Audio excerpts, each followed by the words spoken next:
In today's video, we're going to be discussing budgeting. We're going to be using our mathematical skills, some of the stuff we learned in the previous video, as well as other things that we learned throughout math to go over budgets. But before we do that, I wanted to review some of the homework that's going to be due in the next coming week. So we're in week 3 now. You see, we're going to be working on mathematical models or budgeting for this week. You will have to complete the My Math Lab homework for Module 2, as well as the My Math Lab quiz for Module 2. And all of that is due by October 1st. To get to the homework, you go into Blackboard, go to Module 2, mathematical models, assignments, and the 2 assignments that are due have an arrow pointing to them. So the homework and the quiz. All right, as I stated, we're going to be discussing budgets today, how to create it, what goes into a budget. But before we discuss what a budget is, we should first try to understand one of the most important parts of the budget, which is money. If someone was to ask you how much money you have, what would you do? Would you count the money that you have in your pocket, the bills and the coins that you have in your pocket? Would you include the money that you have in your checking account or in your savings account? Would you even discuss the stocks or the bonds that you have that you own? Or would you say include your car in the amount of the money? Put all of those things together, that would equal what your personal wealth is. But not all of it, not all of your personal wealth is money. So modern money generally takes the form of some stamped metal or coins or printed paper issued by the government. However, anything that is portable, divisible, durable, and stable can serve as money. So it doesn't have to be the dollar bills that we have or the coins that are issued by the government. To gain an appreciation for those 4 qualities that I mentioned, portable, divisible, durable, stable, let's use something that lacks some or all of it. Let's talk about a 1,000-pound cow used as a unit of exchange. That was used in the ancient economies. So before they had paper money or coins, they used something similar to like a bartering system where they used the livestock that they had, or they used other things to get the things that they wanted.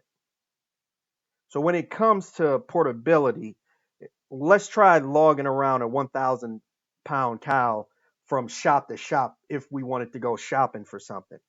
In contrast, if you wanted to go shopping using modern currency, it's a lot lighter and easier to handle as opposed to, like I said, logging around a 1,000-pound cow. When it comes to divisibility, or to be able to divide it, how would you divide a cow up if you wanted to buy a hat, or if you wanted to buy a book, or if you wanted to pay for your mortgage? Is part of the cow head worth more than, let's say, the cow's leg? Modern currency is easily divisible into smaller parts with fixed values. So if we take a $1 bill, we can split that up into 4 quarters, or we can split it up into 10 dimes, or we can split it up into 20 nickels, or we can split it up into 100 pennies. When it comes to durability, the cow will lose value every day, and it will eventually either be killed or it's going to die on its own. Modern currency, however, neither dies nor spoils, and if it does wear out, it can always be replaced by having the government print more money, or the Federal Reserve print more money. When it comes to stability, if cows were in short supply, you might be able to make quite a nice profit if you decided to sell the cow if the supply is short and the demand is high. If the supply of the cows exceeds whatever the demand is, the value of your cow, it just falls. Like it's not the same value as if there was a shortage in supply and the demand was high. So the value of paper money also fluctuates, but it's considerably more stable and predictable. So when we think about money, you should think of three functions that money serves. First, it's a medium of exchange. Second, it has a store of value. And third, it's a measure of wealth or worth, excuse me. So with the first thing, money is a medium of exchange. If you wanted to purchase a new house or buy and sell other things, you may be bogged down if you use what they used before money was invented. They used a bartering system.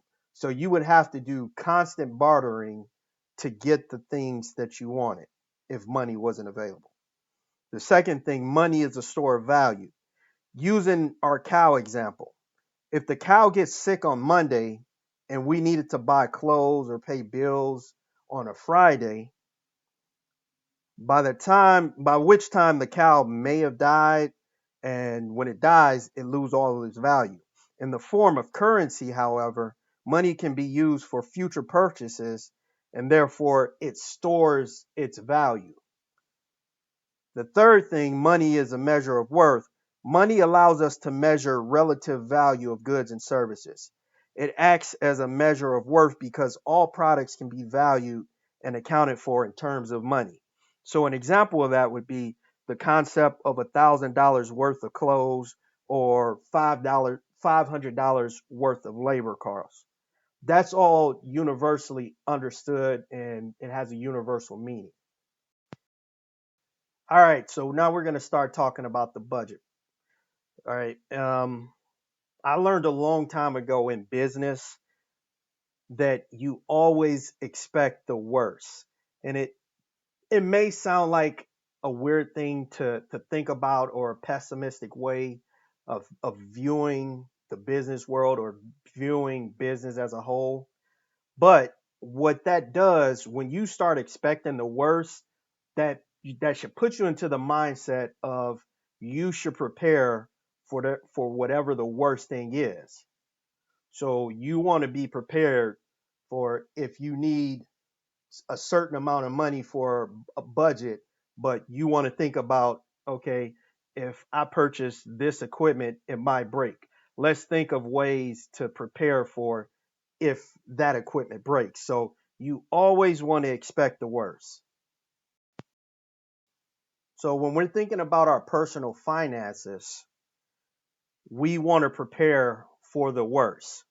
And one of the most important tools used to create financial freedom is a budget. Now, simply put, the budget pretty much tells your money where it should go instead of the opposite, where your money is telling you where it should go. And although the budget is an important tool, most people don't want to create a budget. Some of the reasons why they don't want to create a budget, one of the reasons is they fear that it's going to show that they're living above their means, meaning that they don't have enough income coming in to support whatever expenses that they have.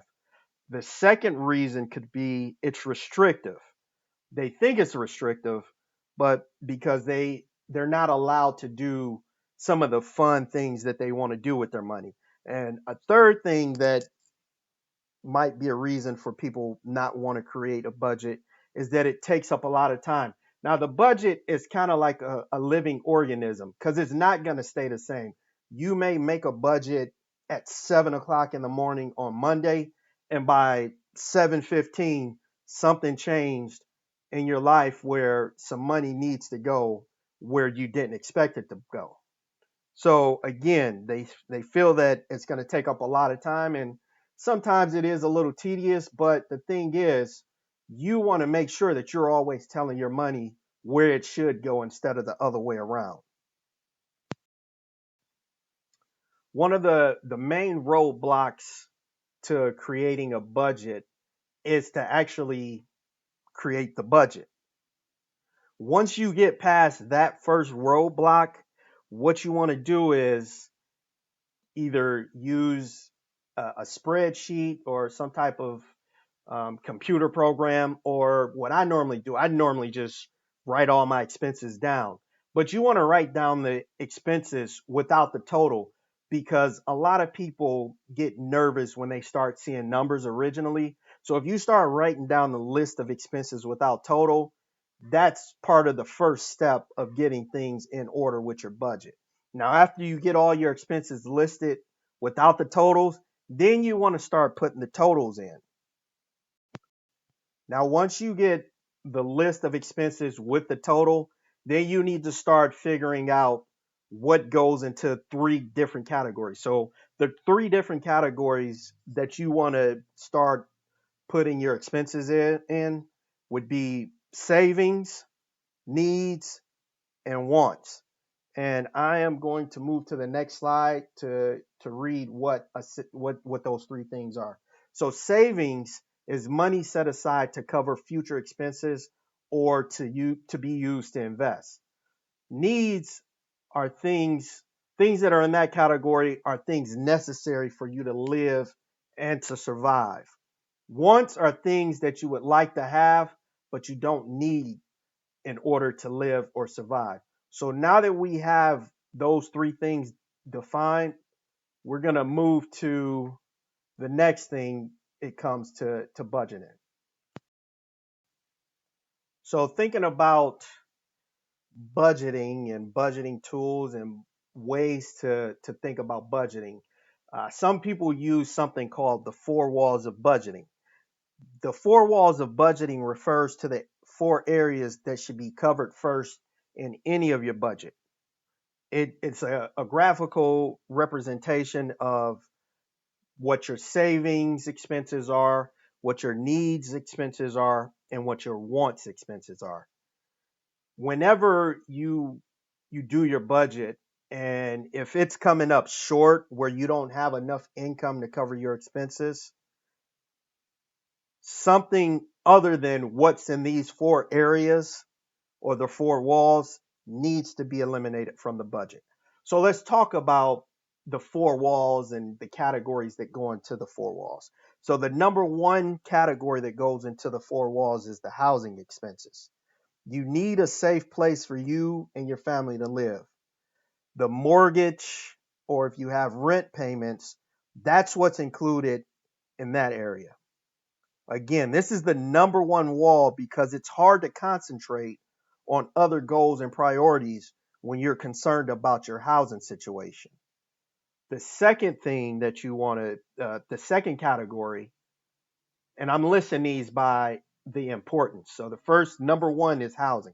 Number two are grocery expenses. Now, notice I didn't say food because people start to add certain foods into this category when it might be too expensive to for you to afford it. So I say grocery expenses because you're expected to go to a grocery store or to a store, not a restaurant, to purchase these things. So within the grocery expenses, that includes food and water. So everybody needs food and water to survive. So that's why that's important. Again, this is another area that you cannot neglect. Along with the housing, it's kind of hard to concentrate on goals and priorities if you're worried about eating. The third category is the transportation expenses.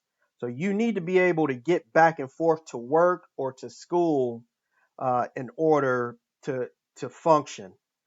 So if you don't own a car, you will more than likely need to pay for transportation, whether it's ride sharing, public transportation, or if you have a family or family member or friends that take you places, you might have to provide them with gas money. Now, the fourth category of the walls are the basic clothing. Again, I didn't just say clothing, I said basic clothing because when you put just clothing, people start including expensive clothing. So I'm going to type those four walls in, and those will be more on the outside, closer to the wall, so you get an idea. All right, so I included all four of the categories that go in the four walls.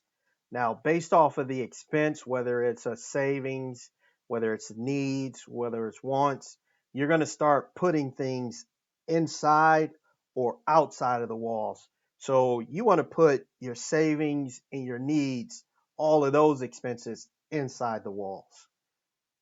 All the wants, those go outside of the wall because those aren't important. So when we talk about the savings, um, the savings category or savings, this would be things like a rainy day or emergency funds, checking account, savings account, mutual funds, CDs or certificates of deposits, money market accounts, savings bonds, and IRAs. For needs, that would include expenses like your housing, your mortgage or your rent payment, groceries, transportation, medicine, clothing, your phone, your insurance, whether it's term life insurance, whether it's vehicle insurance, whether it's rental insurance, your insurance expenses, as well as your utility bills. So you might have to pay for gas, you might have to pay water or electric, but that's what's in the needs. In the wants, those are things like fancy clothes, expensive phone service, subscriptions like cable, um, food subscriptions like Grubhub.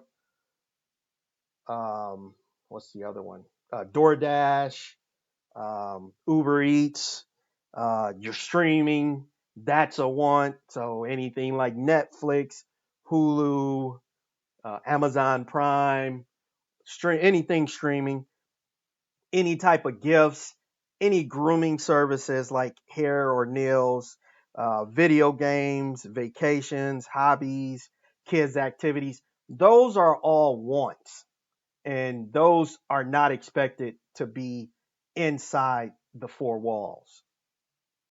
So I'll write down some of the things that should go inside, or I'll just write down savings and needs go inside while the wants go on the outside. So again, I've typed in the needs, the savings, and the wants. So notice the needs and the savings, again, those are inside the four walls.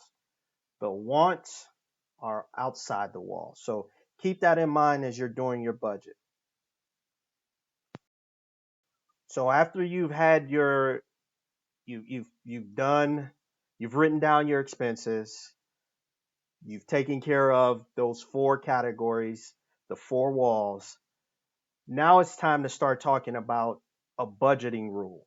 Now, this is one of the budgeting rules that helps me out a lot when it comes to me doing my budget. Again, we've already split up the savings, the needs, the wants. Now it's time to put it into the rule. So you have a 50, 30, 20 rule. All of those numbers add up to 100 or 100%. So the 50, 30, 20 rule, it's a guideline for allocating expenses where 20% of your after tax income is allocated to savings. So that's 20 cents out of every dollar that you receive that gets put into that group or allocated to that expense. 50% of your after tax income is allocated to needs. So again, that's the housing, the food, the medicine, the life insurance, things like that. So to put that in perspective, that's 50 cents of every dollar. 30% of after tax income is allocated to wants. And that, to put that in perspective, that's 30 cents out of every dollar that you earn goes, it gets allocated to that expense. So First thing you want to take care of are your needs. Second thing you want to take care of are your savings. And the last thing you take care of in your budget are your wants.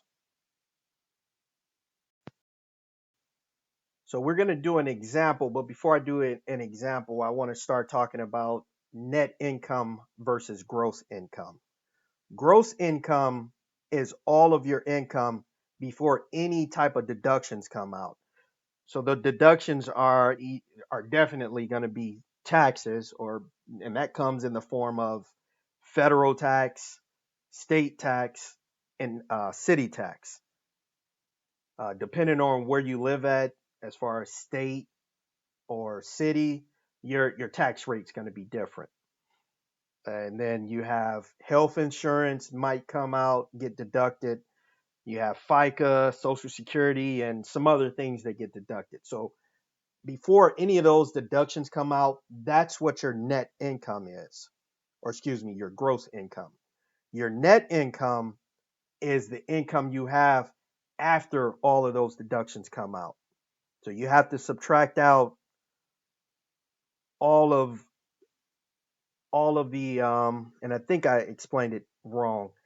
So the net income is everything is your income after deductions come out.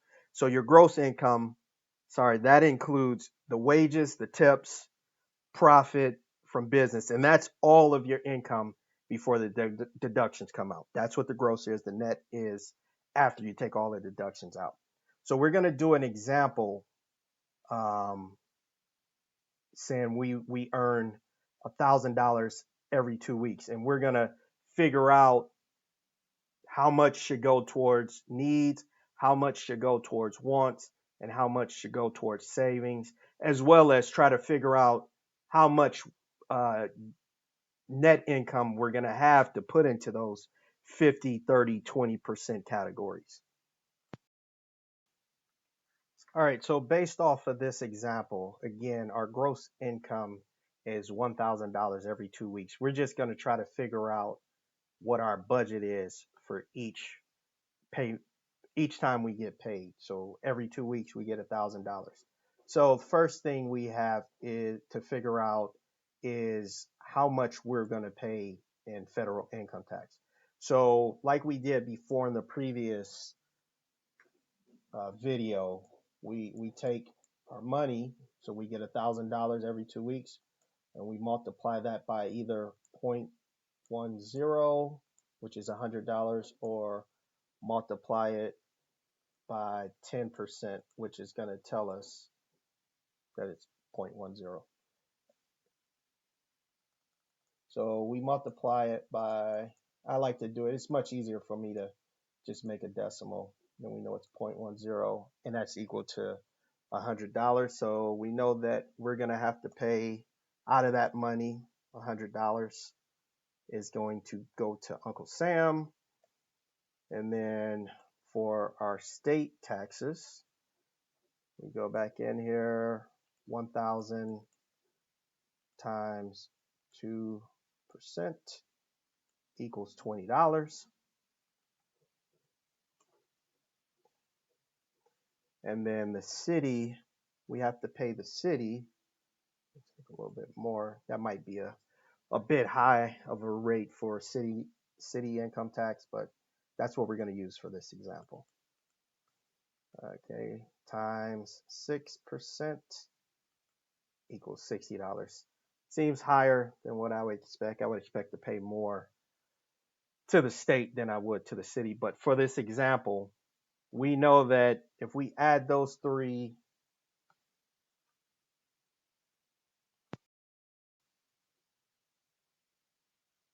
so 1,000 minus 100, too many zeros, minus 20 minus 60. So every 2 weeks, we could expect $820 if we only had tax to take out. So our net income is $820 a month. So next thing we're going to figure out is how much should go to savings. or we'll start off with the needs, since that includes the 4 walls that we have to take care of. So I'm gonna make this is gonna say needs. And we know based off of that 50, 30, 20% rule, we know that 50% of after tax income goes to this category. So if we were using the 50, 30, 20 rule, we will multiply $820 times 50%. And that means that $410 goes to our needs. Let's make that a little bit. I want all of that on the same line there. All right. And then for